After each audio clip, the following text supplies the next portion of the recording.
Let's start with a brief overview of software-defined networking, or SDN. We'll first start by defining SDN. In particular, we'll talk about what is a software-defined network. Then we'll talk about what are the advantages of SDN over a conventional network architecture. We'll overview the history of SDN, the infrastructure that supports it, in particular how SDNs are designed and built, and the applications of SDN, specifically what they can be used for and how they can be used to simplify various network management tasks. Perhaps the best way to understand what an SDN is to compare it to the behavior of today's networks. Today's networks have two functions. The first is the data plane, whose task it is to forward packets to their ultimate destination. But in order for the data plane to work, we also need a way of computing the state that each of these routers has that allows the routers to make the right decision in forwarding traffic to the destination. The state that lives in each of these routers that allows the routers to make these decisions about how to forward packets are called routing tables. It's the job of the network's control plane to compute these routing tables.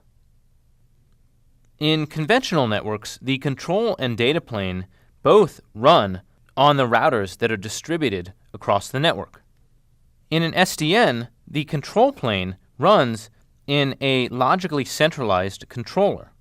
Additionally, the controller typically controls multiple routers across the network, and often the control program exerts control over all of the routers in the network, thus facilitating network-wide control. These two characteristics are the defining features of a software-defined network. The separation of data and control allows a network operator to build a network with commodity devices where the control resides in a separate control program.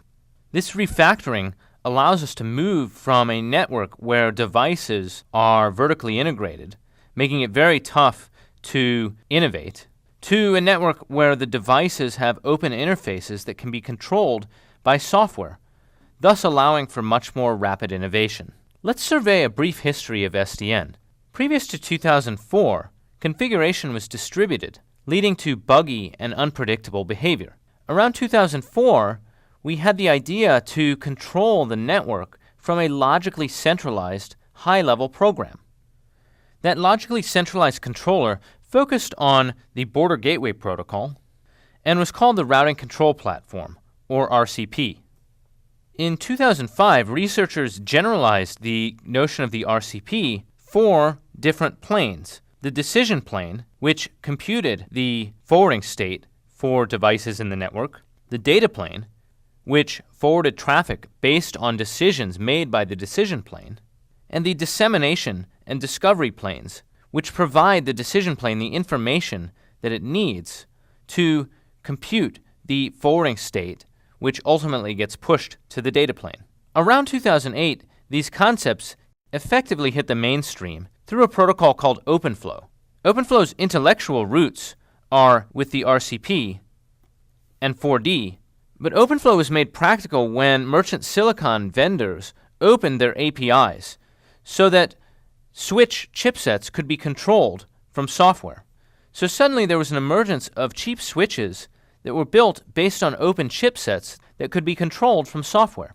This development effectively allowed us to decouple the control plane and the data plane in commodity switching hardware.